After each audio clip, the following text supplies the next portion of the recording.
When Chris Wolf called me about having a role in today's event, I found his invitation irresistible for three reasons. I can't say no to the big-hearted and generous Chris Wolf, that's number one. Number two, I would have the chance to introduce, see, hear, and be inspired once again by John U. Bacon. And third, I'd be at an event where providing kids the opportunity to have a summer camping experience was the purpose and focus of the gathering. In my memoir that Chris referenced, I wrote that second only to my family, the experiences that most influenced the person I became were my camping experiences as a kid. I learned to swim at camp, and a few years later became a member of the Plymouth High School State Championship swimming team. 1961, we beat Pioneer, Grosse Pointe, Pontiac, you name it, we beat them. I was on my own at camp, away from home, living in a cabin with a bunch of kids, some like me, some very different from me, for the first time in my life. Learning so much about myself, about the backgrounds and cultures of the other kids in the cabin and in the camp, and about how to get along in the world. And because of camp, I made some lifelong friends. In fact, this coming July, three guys I met at camp in 1957 when I was 12 years old, Ronnie Stowe, Mike Bressler, and Dave Posen, we're gathering for a reunion after 65 years. And what are we gonna do? Go swimming, canoeing, having campfires, and sleeping out under the stars, all the things we did together as kids at camp. Are you getting the point? So when Washtenaw Camp Placement states that, quote, resident summer camp is a life-changing experience that provides children an opportunity for growth in social, emotional, and physical well-being, I can endorse their mission 100% because that's what my summer camp experiences as a kid did for me. You get it? Talk about impact. Now, when John U. Bacon speaks, people listen. Whether it's a keynote speaker at a corporate or association event at a TED Talk before several thousand people, or before the local Rotary Club or Kiwanis Club on Zoom, or ESPN, HBO, local television, or as a regular commentator on Michigan radio or nationally on National Public Radio, when John U. Bacon speaks, people listen. But people also read what he writes, whether it's in magazines, newspapers, on Facebook, or Twitter. And then there are John's 12 books on subjects as diverse as sports, arts, history, and leadership, the last 7 of which are national bestsellers. Let me say that again. John's last 7 books are national bestsellers, including 5 New York Times bestsellers. Okay?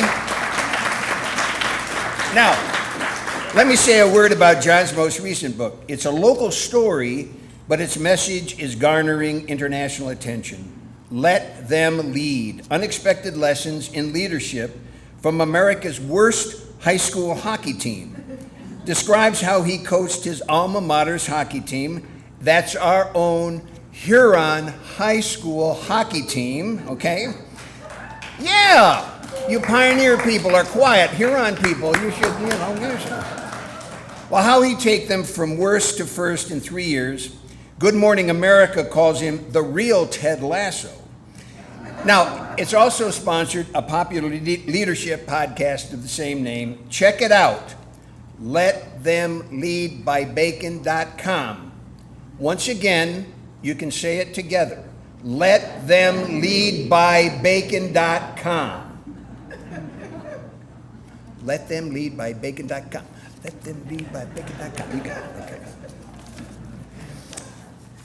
Now, John, who's come to know and love Michigan's Upper Peninsula through his research on several award-winning features, was appointed a Michigan Tech trustee in 2019 and has focused on academics, development, and Michigan Tech's Traverse City partnership. It's also noted that John is a decent Spanish speaker, an average hockey player, and a poor piano player, but he and his wife, Christy, enjoy the arts and have reached out to my wife, Penny, and me for recommendations of a good piano teacher for their one son, Teddy, also an inspiring young hockey player.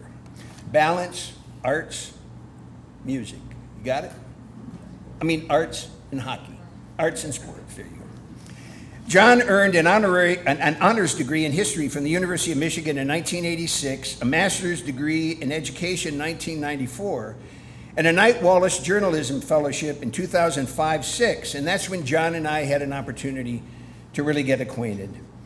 John is also an award-winning faculty member at the University of Michigan, where he's taught for 12 years and received the coveted Golden Apple Award, voted on and awarded by the students to only one faculty member each year. With the award comes the requirement that you give a public lecture, expected to be so good that were you to die the next day, there would be no regrets. In effect, you're invited to give your last lecture. So John, I don't know exactly what instructions you were given by Jane and Chris for today's speech, but all I know is that I'm confident you're going to give an inspiring speech today, and I expect you to be alive tomorrow because you have to give Teddy a ride to school. Ladies and gentlemen, John U. Bacon.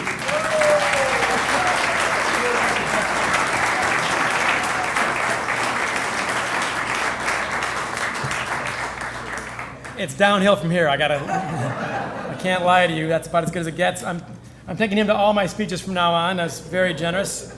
I am a decent writer. Hopefully I'm a good speaker. I'm a crappy marketer. He's unbelievably good. So my podcast, I always forget to give out every single time, and he had you singing the damn thing before we're done. So hello for that. Thank you for that. So he also kept out the embarrassing parts. He mentioned that the book has done well. It's there in the back, and we did well with the team and all this stuff. He forgot the embarrassing part, where the team was, in fact, the worst in America in 2000, although they had a lot of good players and good leaders on it. And the guy they picked to coach the team, yours truly, I am the worst player in school history. And that's not actually false modesty. I can prove this empirically. So bear with me here. I still hold the record, not bragging, just saying. For the most games in a Huron uniform, 86. I dressed for every single game for 3 straight years. And the fewest goals, 0. So all my All-State teammates, all the records have been broken, but no one has broken the 0. It's very hard to break a 0. It's actually a family record. I hold it with my brother. He was also on the team. Might as well throw him under the bus too while I'm at it, I guess. Leaving the script. He was also on the team. He also failed to score. He likes to point out that he played goalie.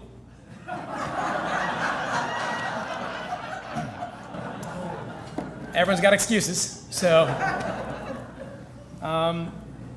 when Chris and Jane called me about this, it was a very easy yes, very simple yes.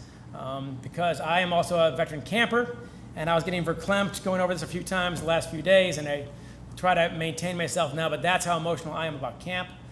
Lifelong friends he mentioned, 2 of mine are right here, John Kelly and Jim Austin. I've known them for 42 years. 84 years between them, so how about that?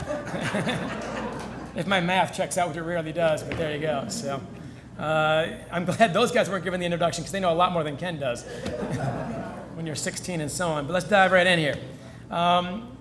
This is one of the organizations that I think makes it special to live in Washtenaw County.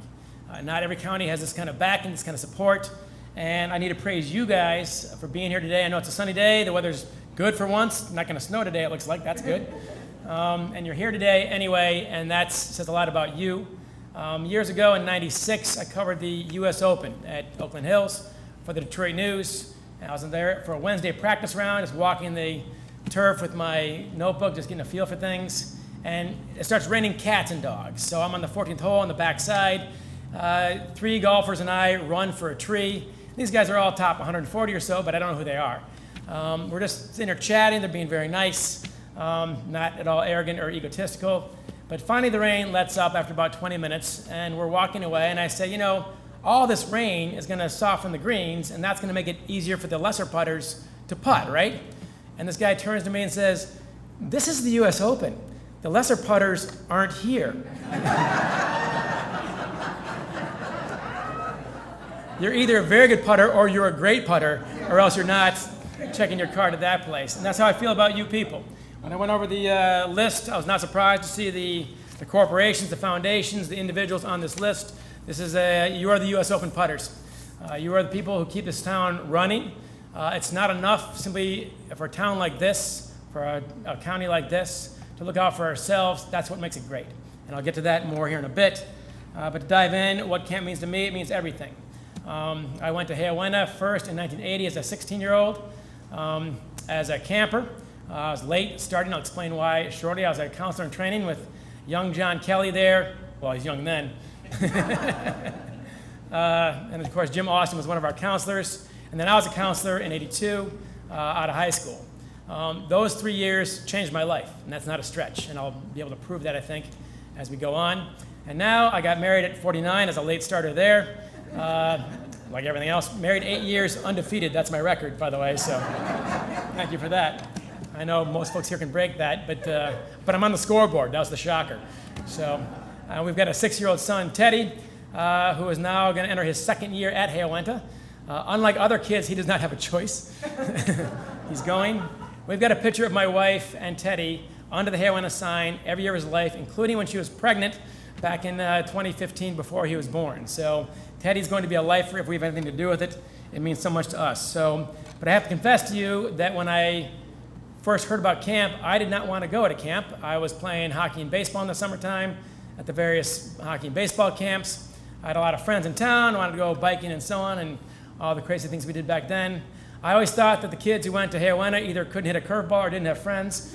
I was soon to be proven wrong on both accounts. But tragedy stepped in. My best friend, Scott Childs, with whom I stayed for hockey camp in Traverse City every summer. They used to be from Ann Arbor, as many of you probably are aware. He died in a car accident on December 13th, 1979. So I know I'm not going to Traverse City that summer. Obviously, it's a very rough time for me in a lot of ways. We're very close. So what am I going to do? And I read Bill Cutting, one of my hockey teammates, went to Heawena. I went to the video show at the Knott's house on Cambridge, just down the street.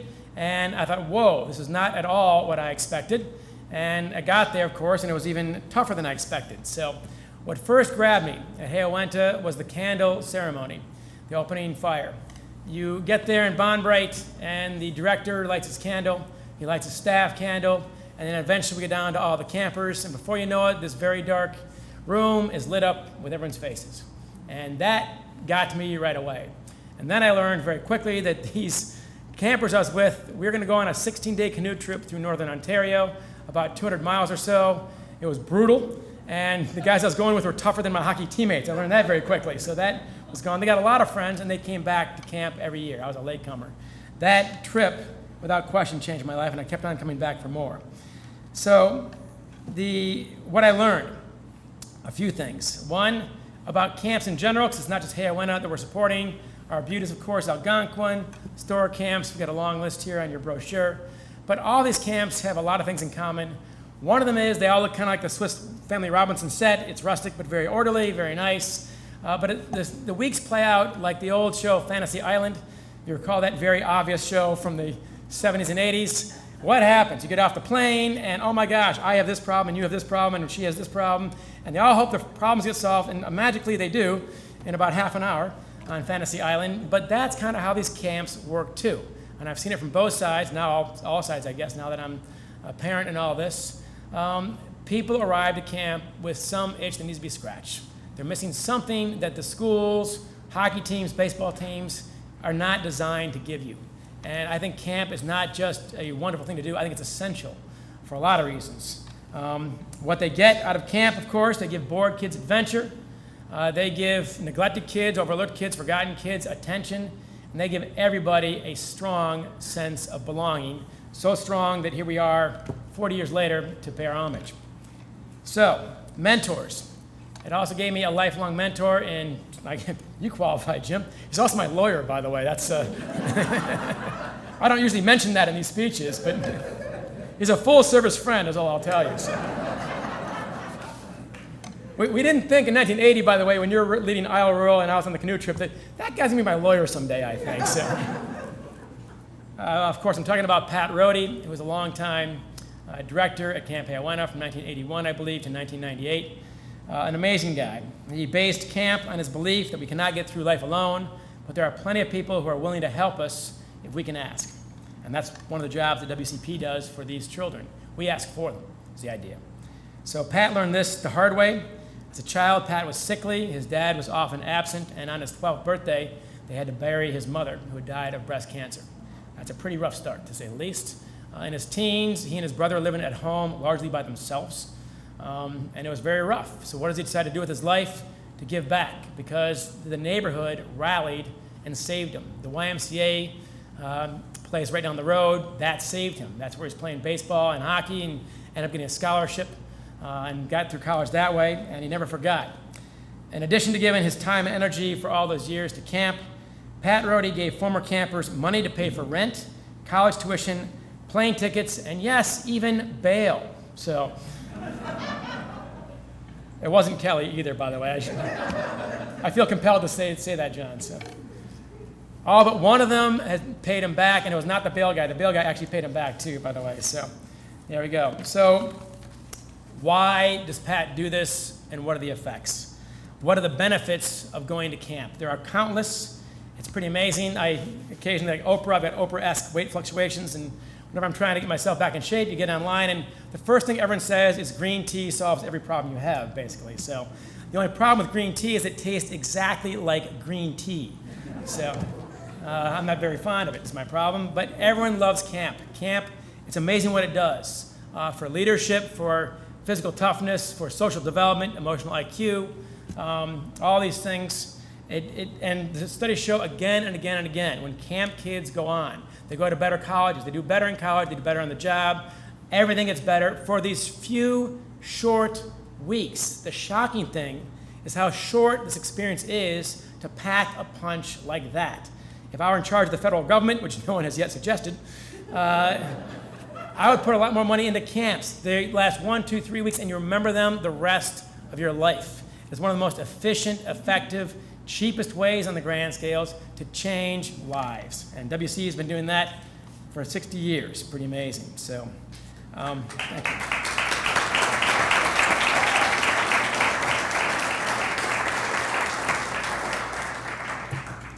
To show you what it does, I dug up my journals from the time when I was a camper at camp. It has survived 42 years. It has survived waterfalls and getting dunked in the water on my canoe trip and everything else, and there's my handwriting in the back. I had to struggle to spell journal correctly twice. Not a very good start for a writer. And I was 16. Aren't too many excuses, by the way, at that stage. One of the first things it does for you, it unplugs you. And now it's, of course, far more important than it was then, but even back then, getting unplugged from the daily life was a big thing. For kids, of course, who often don't get a chance to get outside their cities, let alone outside the county, it's even more important. But back then, on July 6th, in this, and I can prove it to you if you dare ask me later on, it's tagged here, July 6th, 1980, my third day on this canoe trip, I wrote, "At first I missed newspapers and TV and stuff." Really good writing, by the way. But now I'm glad I don't have those for a while. You focus on other things. It's still nice to know I'll come back, but sometimes I'd rather stay here. And now, of course, what do you have? You got Xbox, you got cell phones, you got video games. It never ends. Of course, it's far more important to get unplugged now than it was I'm talking about getting unplugged from a thing that doesn't have a plug. That's a newspaper, all right? That's how old I am. But that's how important it is now. When I talk to Amanda and other camp directors, they say it takes about 2 or 3 days for the shakes to stop, for them to get unplugged, and them to quit trying to communicate with their thumbs for various reasons. It's never been more important. It's an experience that very few kids even have anywhere, all right? And they get this experience by going to camp. You also, of course, get outside. Getting outside, again, every study shows, helps almost everything. It helps your mental health, your physical health, and people go for walks on a daily basis, do much better. I've never once heard it said, yeah, my life was going great, and then I went outside for a walk, and it all went to hell. This has never happened. Right? Going outside for a walk makes everything better. That's what you do. You're outside all the time at all these camps.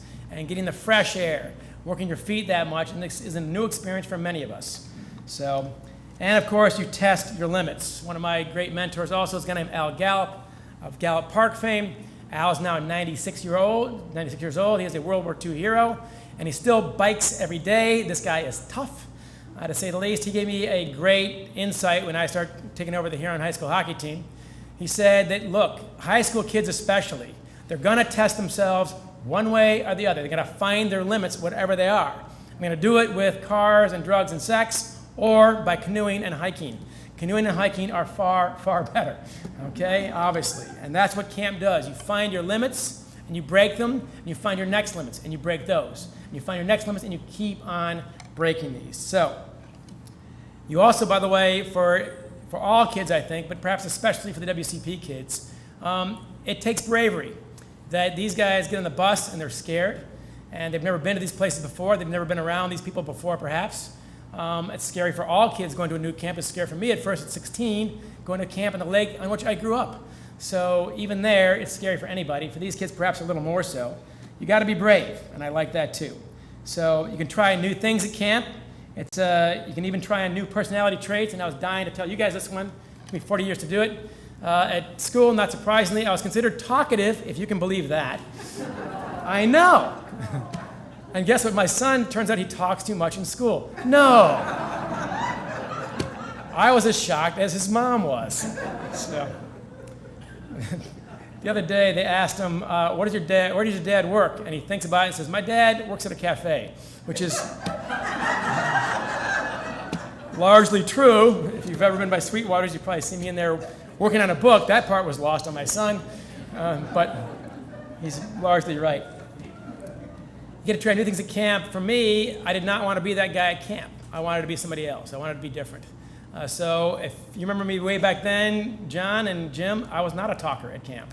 I was surprisingly quiet, diligent, kept my head down. One of my biggest challenges, and I made it for myself, is in the bush, the far part of camp. It's about a half mile from there to the dining hall. Usually when you get ready for a canoe trip, you got to carry your canoe in your head the whole way there, which is impossible at first, of course, but then by the end of the week, you can do it. I just mean far harder for me. Pat Rohde, the camp director, was with me out there in the bush when I was a counselor in '82, and my challenge was to walk with him a half mile and not say a word, and I did it. It's a good place to try out new things, to be different parts of your personality, and the mistakes are relatively inexpensive. You get a chance to rebound very quickly, and that's not always the case, of course. So it's a good place. It's a safe place to be different. That's what Pat Rohde told me. It's a safe place to be different, and I like that. The biggest thing I learned, as I said, was to find your limits and surpass them. If I have repeated one thing to my players and my students at Michigan, that's it.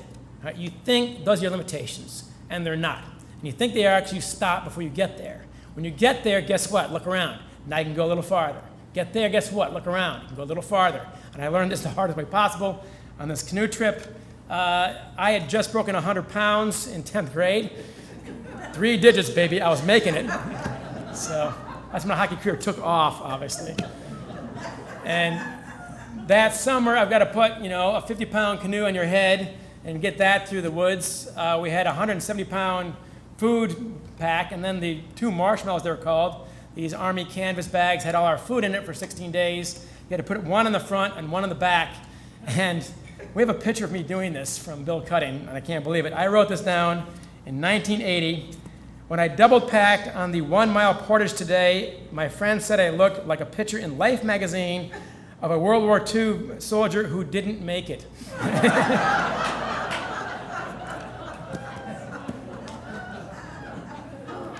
I've forgotten a whole year since then.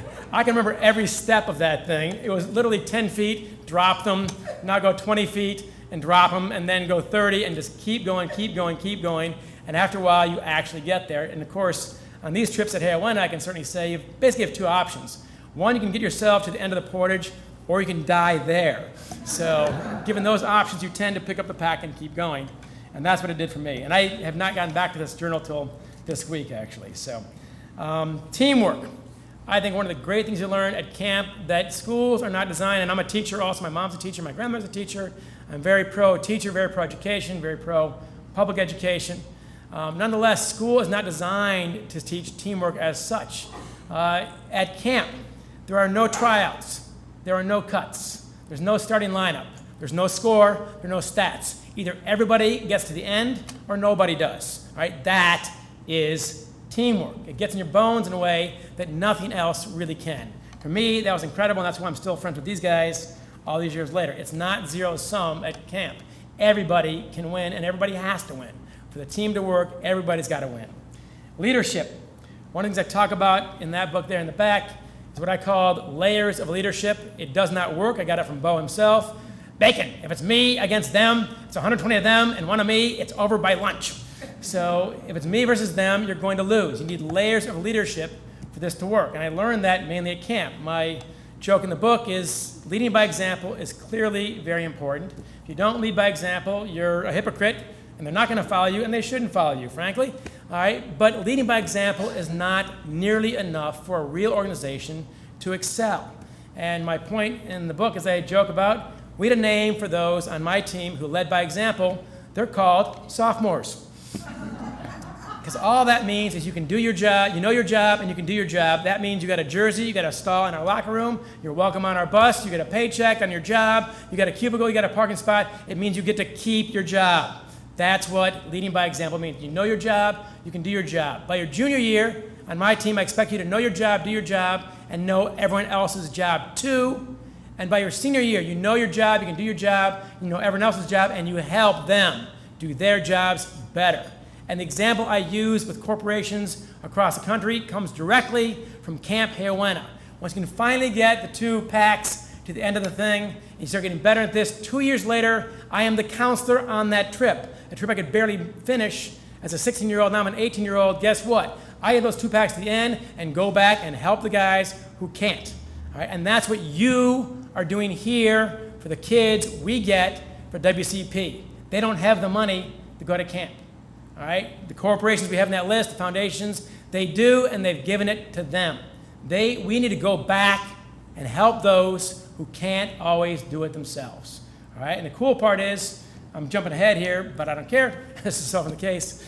All right? WCP, they do a phenomenal job of finding the right campers for this, the ones who are going to excel and take full advantage of the opportunity. They find the camps. We have 6 of them on our list. They welcome them, and by the way, they often pay half the tuition. So right there, you're meeting halfway. And 3, of course, what happens next? They get the experience they can't get otherwise. So, and the money to make it all happen. So that's what this place does. So that's what you guys do, of course. You guys are going back and helping those who need a little help with their packs and their canoes, and you're making a huge difference. So one of the moms told me at Camp Hayawena when I was there as a counselor and their son was getting picked up, she said to me, you know, our kids are at the top of their game after camp. She said, it's kind of downhill after that. But it's still a nice place to start in late July or August, to have your kid and to know that they're at their best behavior, their best confidence, their best discipline, and all the studies show this again and again and again. So back to my experience for a little bit. What camp builds is essential, and therefore camps are essential. We see them too often as a luxury. If you look at that list, that's not a luxury. You need all those traits to get ahead in this world. So I can remember that 1 week, this 2 weeks canoe trip's better than many years, of course, as I said. The impact is incredible. And for me, coming around the turn for the Montreal River, it's where this trip ends. You got 3 days of clear sailing on this river, these gigantic stone cliffs, of course, and the confidence I felt at that moment. I cannot fully describe it to you, but I know this from teaching and coaching. Self-esteem is great, it's important, and I can say you're great all I want, but you don't believe it until you've done something. All right? I can tell you all these great things, but until you did something you did not think you could do, you're not going to believe me anyway. What I need to do really is to inspire you guys to do things you didn't think you could do, and then I don't have to say anything. I'll say great job, I'll say fantastic, I'll say I'm proud of you, but you don't need to hear any of that. because you already know it. It's already in your bones. You did the thing you didn't think you could do. And how do you get through life without that confidence?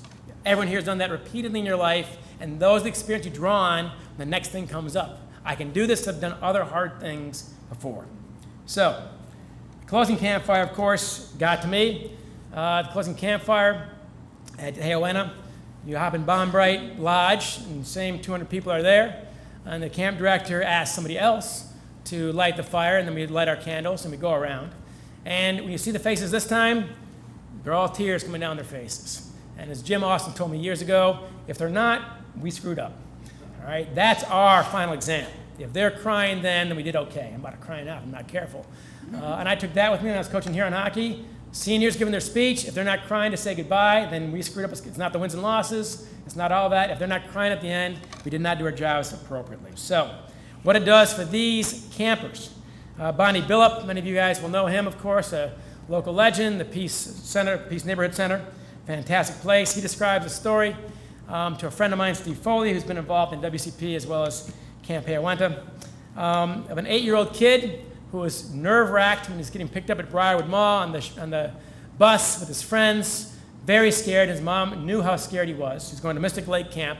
They get on the bus, and Bonnie is driving the bus, and they show hands. Who's been to camp before? And almost all the hands go up, and they scream and yell, and they're laughing and have a good time, but not his. And even on that bus with kids from his neighborhood, he's been one of the few guys in that bus who's not been to camp. He's scared. He's never been to anything like this, never met these people before, never done these things before that he's going to be asked to do for these 2 weeks. And 2 weeks is a long time for an 8-year-old. We know that. So what happens next, of course, he's got an unbelievable experience. A week later, he gets back on the bus. 2 weeks later, a week later, I think, sorry. Gets back on the bus, and Bonnie says, when he gets back on the bus, he is laughing and dancing, and his clothes are appropriately dirty. And he's got a gigantic smile, and he's talking with all the other kids. Now they've got a shared experience to talk about. We're all on the same team now. And then he said he kept on bothering the other kids to sing the camp songs all the way back from Mystic Lake to Ann Arbor. That's a kid who got it, of course, and he gets off the bus at Briarwood. His mom is waiting for him, and his mom is nervous. There's no phoning your kid, of course, no texting your kid, of course, during camp. So you don't have any idea how this went for your son, and your son was scared leaving. He's getting choked up again. It's not having that often, fish, for crying out loud. The kid runs off and gives his mom a big fat hug and she goes, well, how was camp? It was absolutely wonderful. That's what you do for them. Will that kid ever forget that experience? Will that mom ever forget that experience? And I know they won't. Probably think of Teddy's mom getting choked up too, because he hasn't as well. So that's how cool it is. So Amanda's telling me at Arbutus, near Traverse City, on Lake Arbutus, that the kids come off and they're crying at first. The girls are crying at first. They're that scared of the experience. And at first they ask for permission for everything. Can I swim in that lake? Yeah. That's why it's there. Can I do archery? Yes, that's why it's here. All this stuff is for you. This is truly Fantasy Island. This is for you. Go explore, have fun, have a blast. And of course, you're also meeting kids at these camps, at her camp, from 36 different states. If that does not expand your worldview, nothing will. Right? The world's a much bigger place than our neighborhood, and now you've got a chance to taste it all. And then, of course, they get back on the bus at the end of camp, and now they're crying because camp is over. And that's the experience that we want to have. So, your role, as I said earlier, those of you who have contributed so generously to this, WCP does 3 things very well. As I said, they find kids who are deserving and will excel at camp, and they do. There's a vetting process.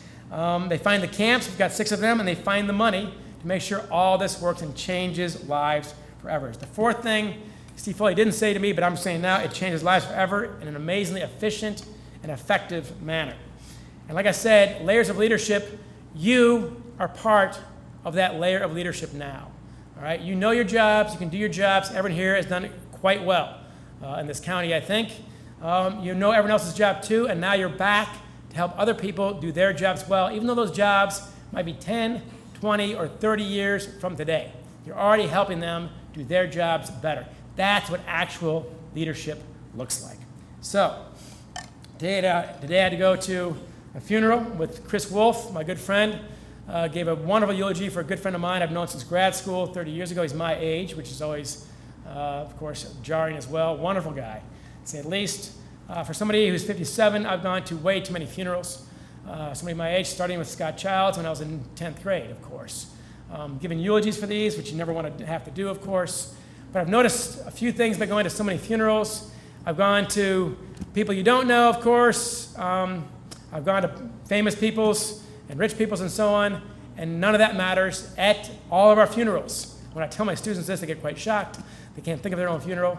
At every funeral I've been to, nobody has ever once mentioned how much money the person made or how famous they might have been. It has never come up once, ever. All right, what does come up every single time is just two things: the values we stand for and the people we help. That's the whole show. That's it. And our friend, of course, Jim Perry, had wonderful values, got a great daughter. He was a school principal, and that speaks for itself. All right? These are our values, and these kids are the ones we help. Thank you very much.